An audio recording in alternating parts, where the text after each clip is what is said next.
Ladies and gentlemen, Glenn Beck.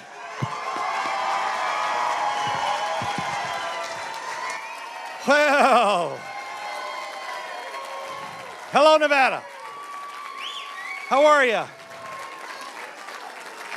Thank you. Thank you, thank you, thank you. Thank you. I'm going to make this short because all of you are like, oh, good God, if I have to go another 10 minutes, my legs are going to give out. It's these people. Get them. I'm so glad that you are here. Thank you so much for coming. And David, when he sang that song here a minute ago, I'm listening to that song. It was a theme song for us over the summer on our radio show. And I love the lyrics because this is it. This is the time. I don't know how many people have really put this into perspective, but with everything that is going on in the world, everything that is coming our way, there is no future if we don't educate ourselves and we don't stand and do not just something, do the right thing. To root ourselves in the principles and do the right thing. I'm here not for Ted Cruz. I am here for the Constitution of the United States of America.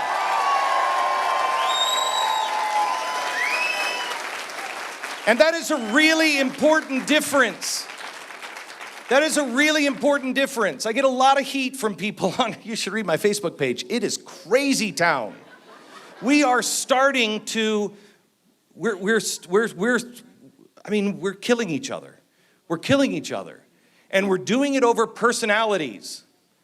You know, this is nuts. We have to stop this. This is not about your guy and my guy. This is about our Constitution.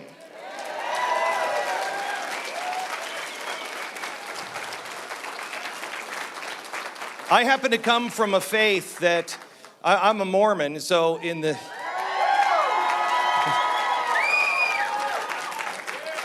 Well, that's a very different reaction. Wow. I say that down south and they're like, and we're coming for you. But in my faith, your faith, a lot of people here, your faith, we have talked for a very long time that there will come a time when the Constitution hangs by a thread. Well, I got news for you, gang. The thread has been cut. With Scalia passing away, it doesn't get any worse than this. With Scalia, on Saturday, during the funeral, which was amazing, his son was truly amazing, but during that funeral, right after, CNN, 3 of their anchors were saying things like, I don't think I can come up with a time in American history where the country was at a bigger pivot point. I can't think of an event that will change the next 30 years as much as this event.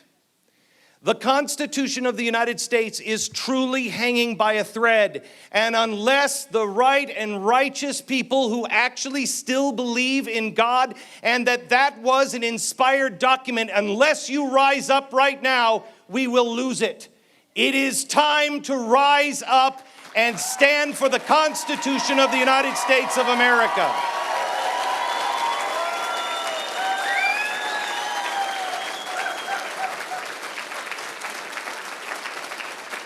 And that doesn't have anything to do with personalities. You can be the greatest game show host in the world.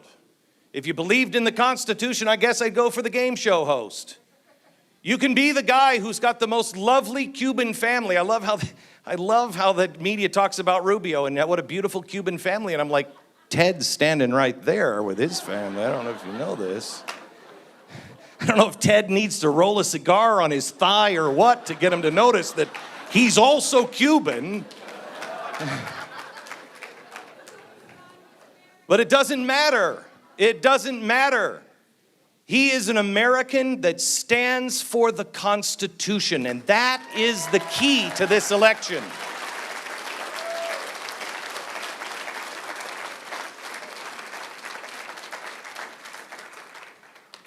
I don't know how this whole thing works out.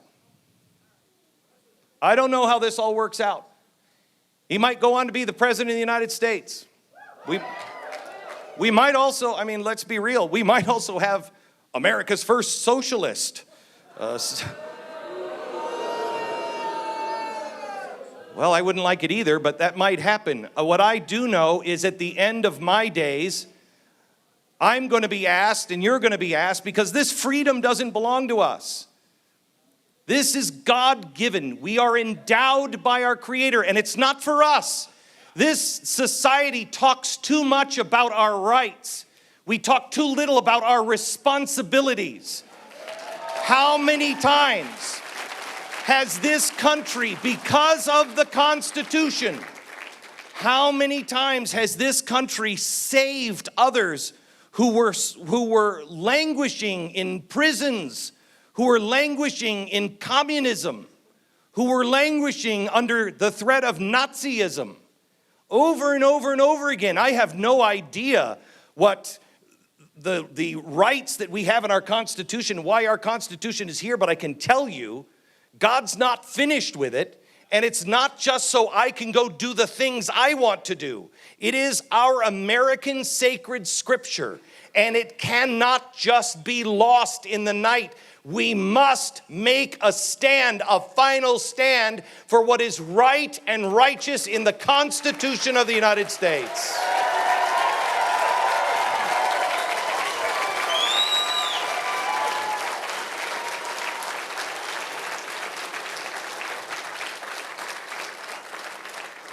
I want to tell you one other thing about the polls, and then I want to tell you a story. But I'm so tired of hearing people say, well, I don't know. I mean, Ted Cruz, I mean, he's kind of stiff. Have you looked at Abraham Lincoln? For the love of Pete, can you imagine what that guy was like? 7 years ago. I got it. He may not be the pretty boy. He may not be the one that's the life of the party, but he's the guy who's going to drive us home safely at night. He's the guy who's going to bring us back home in one piece. This isn't a personality contest. America, it's time for you to sober up. It's time for you to sober up and look for the man with the character that we need to guide us. We used to believe that character matters. I still believe character is all that matters. If you don't have the right character, you cannot lead a nation.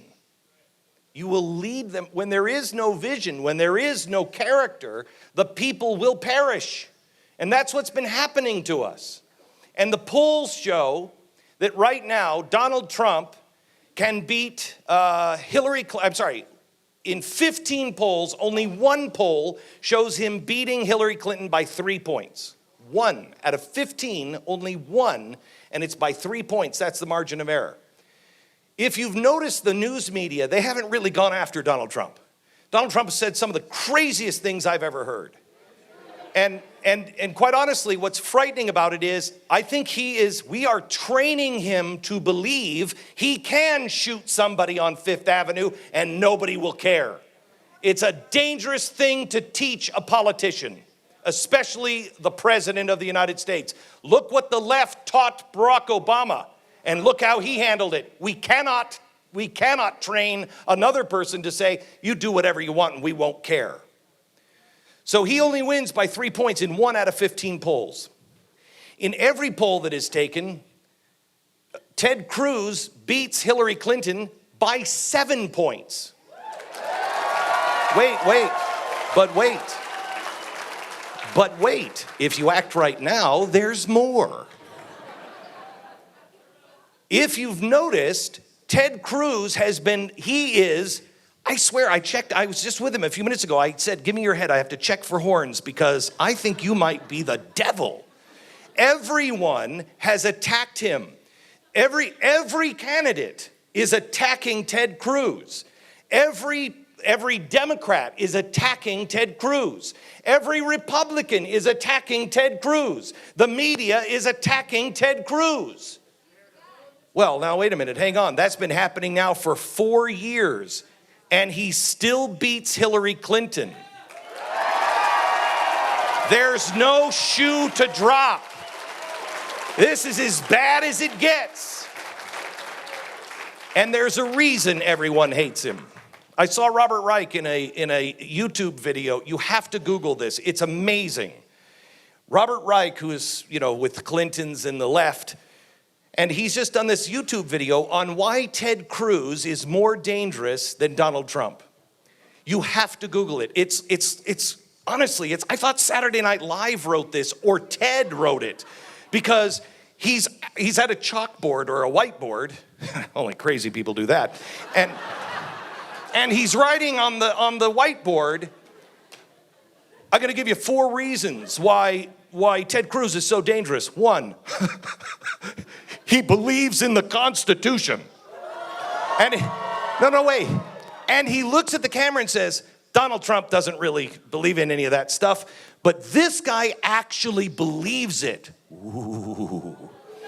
Then he says, he's also a destroyer. He'll take all these programs apart. For instance, he wants to abolish the IRS.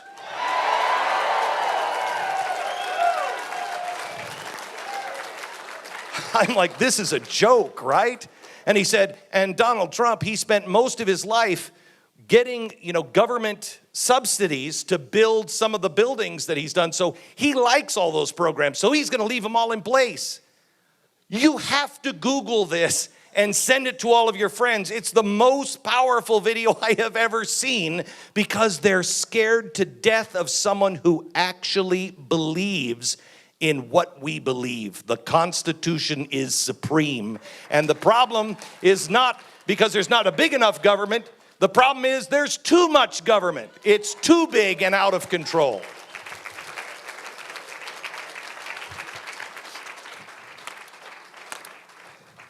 I only bought this briefcase because I just like walking into rooms and saying, someone here is going to win $1 million.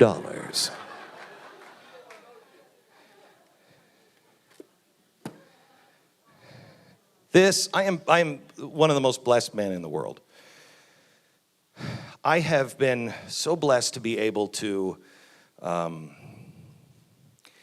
was a few years ago, by the way. I'm going to go down crazy town here for a second. Because I don't know if you saw this today, but I am the lead story. I'm the picture on the Drudge Report today. And because I said yesterday in my Facebook post that my wife and I are going to fast tomorrow for our country and for the election for Nevada and for Ted Cruz. Well, that apparently is crazy town. So the media is coming out with, and Glenn Beck, he thinks God's going to be involved in this. Oh boy, we're in trouble. So let me just go down crazy town a little bit more with you.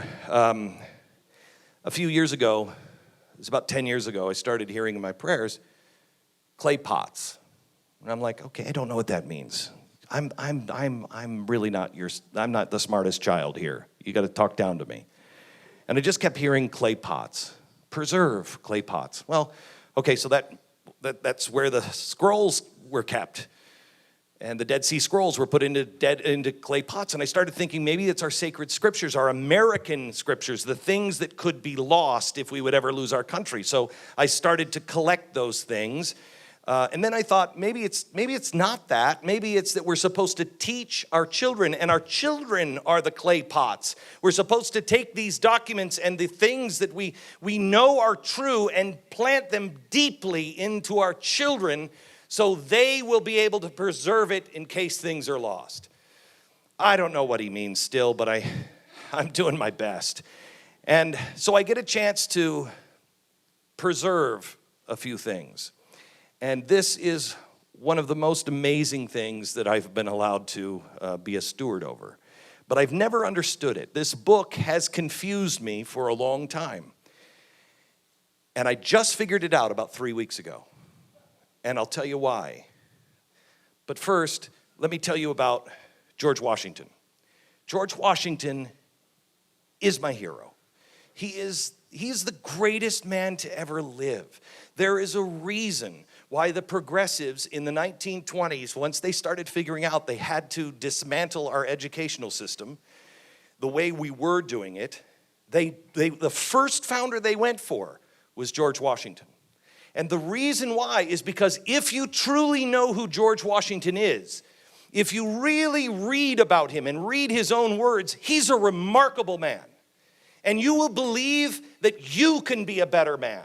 You will believe that you are put at this time and this place for a reason to do something. And you will do the hard thing for the rest of your life. You'll do the right thing for the rest of your life. And that's why they needed to get rid of George Washington, because he was powerful. George Washington led a life of sacrifice his whole life. His whole life was from the age of about 10 until his death. He didn't do anything he wanted to do. About 13 years old, George wants to become a naval officer in the Royal Navy. Good thing for us, this went awry. But he joined the Royal Navy, and he actually got up on the boat, and he took his steamer trunk and he put it there on the deck, and he was standing there with all of the other sailors, and his mother, who was a little overdramatic, she stood there at the gangplank and she said, "Oh, George, please don't leave me." And I could just see, the other sailors like, "Dude, I can see why you want to go to the ocean." And she's crying and making a scene, and George just quietly picks up his trunk, goes down the gangplank, and sets it next to her. And she looks at him like, "Wow, that worked." And he says, "Mother, if this is where you require me to be at your side, this is where I will stay." He stayed with his mom even though he didn't want to. He sacrificed what he wanted because it wasn't about his right, it was about his responsibility. And that's the way his whole life is. He didn't want to be the general of the army. He tried to talk them out of it. There's got to be better guys. He lost half of his battles. In fact, every one from July 4th, 1776, up until Christmas, 1776. He went from 20,000 soldiers to 2,000 soldiers in 6 months. They were tearing him apart, and he didn't want to do it. He wanted nothing to do with it. When they asked him to be president of the United States, no. All he wanted to do was go home and farm. It was his land. And he wanted to work his land. But he never really got a chance to do it because he was always doing something for someone else.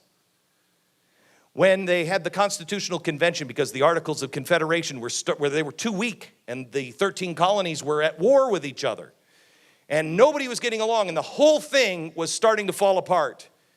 They tried to get all of the people together in Congress and bring them together and try to do a constitutional convention, but nobody wanted to hear about it. Nobody wanted anything to do with it.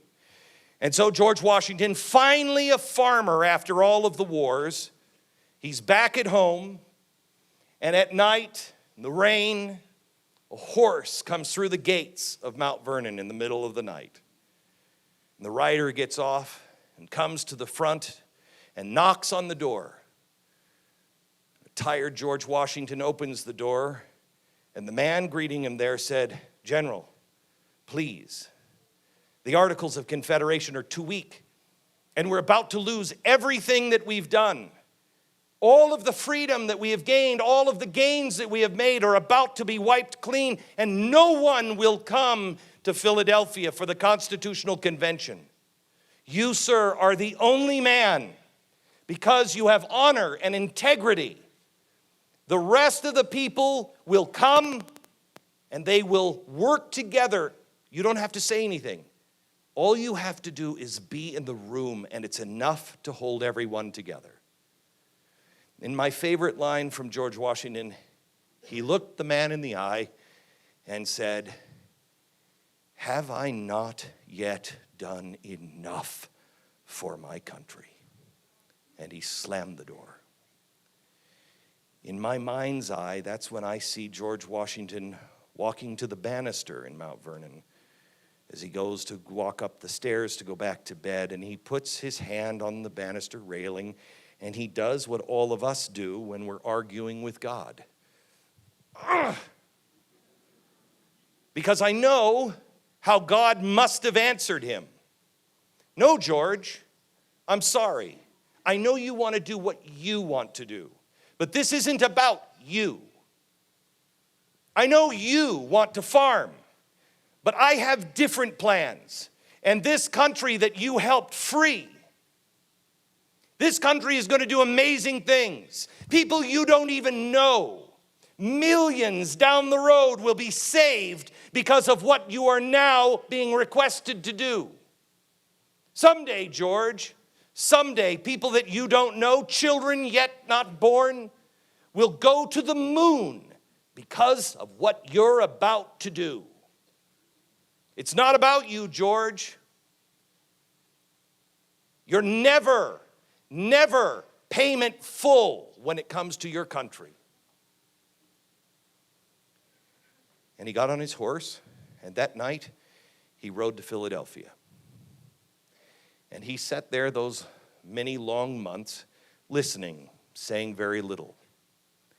Until towards the end, they were arguing because one state said, I need graft. I need you to make deals. See if any of this sounds familiar. We need a deal maker. We need somebody to break this up, and somebody who will just make some deals, grease the skids, compromise a little bit. What a surprise it was the state of New York making that plea.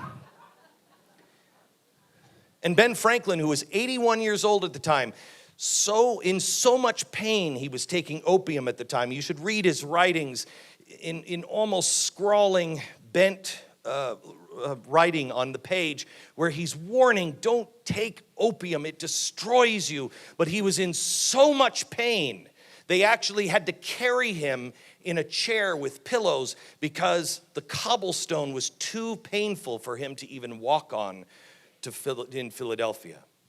And he was sitting in the back of the room, and his voice rose over the cacophony of sound. And Benjamin Franklin said, gentlemen, we've done everything right. We've seen the finger of God. We know we didn't beat the British. God did. We know no man put all of us together. God did. We didn't free this land. God did. And he requires us to do things with exactness. He requires us to do the hard thing.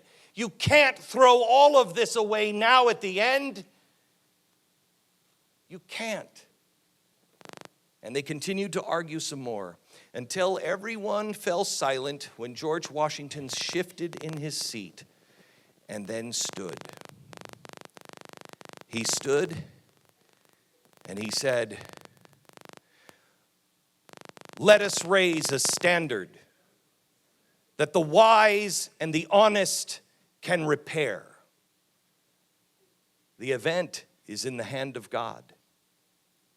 Now that's a lot of colonial speak, but here's what he meant. Ladies and gentlemen, let us do one thing. Let us do this one thing right in this Constitution. Let's do it without corruption. Let's do it without special interests. Let's do it without favors or without graft, without bribery or promises. Let's do it without politics. Let's do it purely. And we will raise that standard. We will raise that Constitution for all the world to see. And then, when a people come along after time, and they are finding themselves lost and they don't know which way to go. Should you run to socialism? Should you run to totalitarianism or fascism? Should you run just to progressivism or corruption, cronyism, crony capitalism, the wise and the honest will know. What he said was, let us raise a standard to which the wise and the honest can repair. Repair means to take shelter under.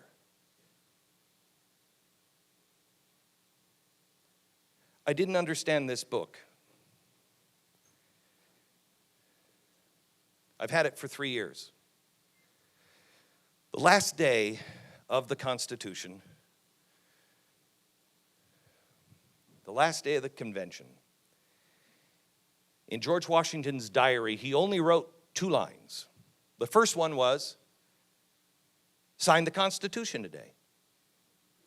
Next line, I pick up my copy of Don Quixote. Now, I've never understood that.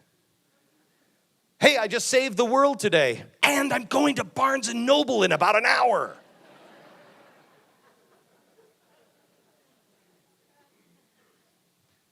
This is George Washington's copy of Don Quixote.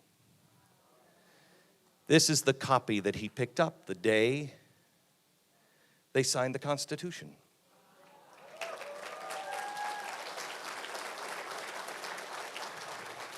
I never understood, how can he take something as sacred as the Constitution and put it right up next to, I'm going to the bookstore and I finally get my copy of a book I wanted to read. How? I didn't understand it until I started coming out across the country and started speaking out. When I started in Iowa, and then I went to South Carolina. I skipped New Hampshire, I wrote them off. And I looked at the people, just like I'm looking at you. And I saw that nobody was there because it was a celebrity event. Nobody was there for any other reason other than they recognized the time in which we live. They were really trying to figure out who was the best man to lead our country. And that's when I realized the meaning of that book. George Washington foresaw our time and times like this. He knew there would come a time where it would be in question. Where do we go? And he had done everything that God had required him as a man to do. He had served in every way he knew. He counseled, do not corrupt this. And they didn't. So when they finished, his conscience was clear. I can go to the beach and read a book. I can go work on the farm. Because the event is in the hand of God.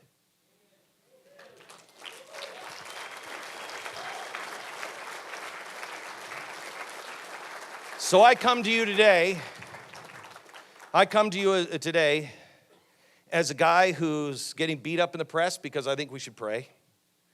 As a guy who gets beat up in the press or by my listeners because I'm choosing sides. I come to you as a guy who's away from my children for the last few weeks because I'm trying to raise a standard.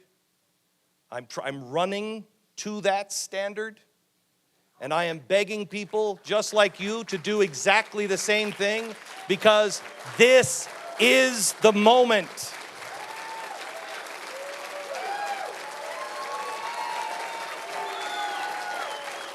We are in this together. We're in this together. I come to you as a citizen, not as a talk show host, not as some guy you watch on TV, not as a guy who's had far too many marshmallows, but as a guy just like you who believes in something, who is trying to figure out how did we get here and how do we get ourselves out. There are only 2 answers. The God of Abraham, Isaac, and Jacob, and the Constitution of the United States of America.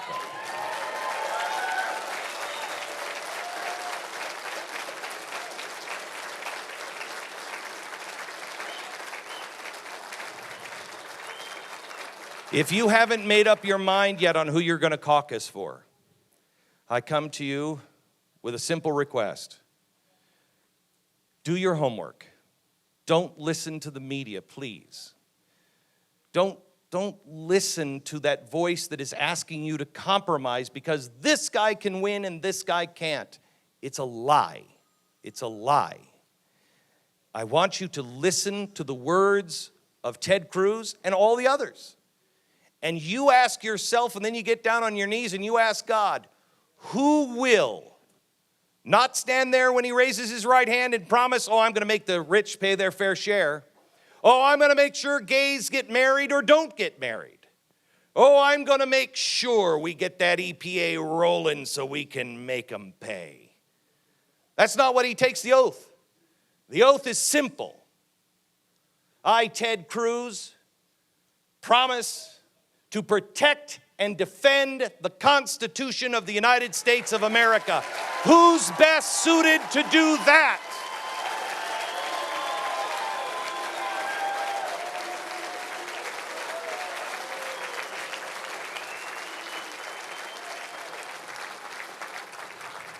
Ted Cruz at 13 memorized the Constitution, went all over the state of Texas at 13 years old. His father escaped Cuba. His father was walking to his death squad. They were going to shoot him. He escaped Cuba to come over here. He instilled the meaning of this country and the evils of communism and Marxism. He knows what it is. He knows what freedom is. He's the guy who has argued 9 cases in front of the Supreme Court. He is the man who made sure in the Heller case, the Second Amendment means something. You have a right to keep and bear arms. He has argued in front of the Supreme Court and won. The 10 Commandments, yeah, they're on public property and that's where they're going to stay. And he won. He will make sure that the federal government gives our western states their land back.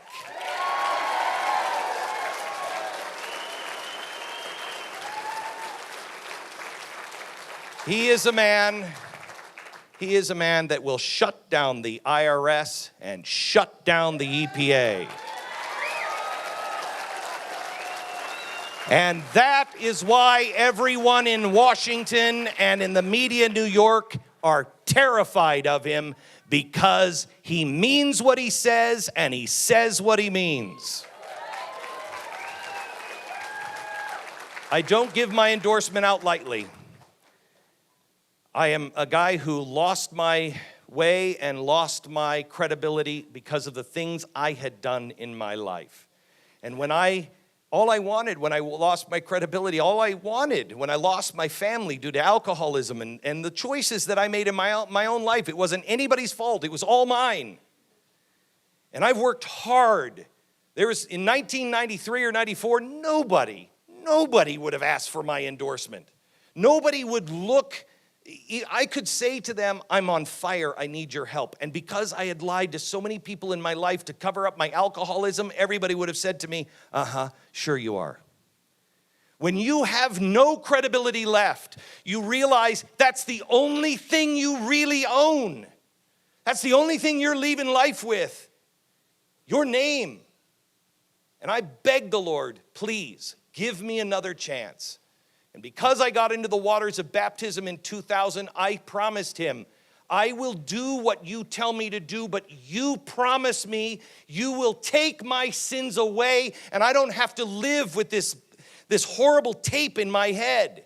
And he made that promise with me and he kept it. So when somebody came to me, a politician, and asked me for my endorsement, I'm not going to give it to somebody who's going to lose it. I'm not going to go give it to somebody who then I have to look you in the eye when he fails to keep his word. I've watched Ted Cruz for 4 years.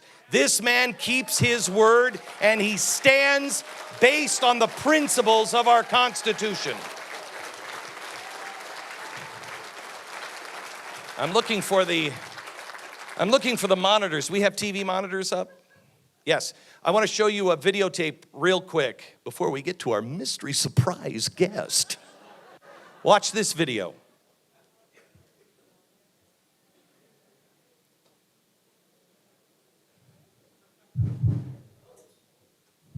It's just my heart.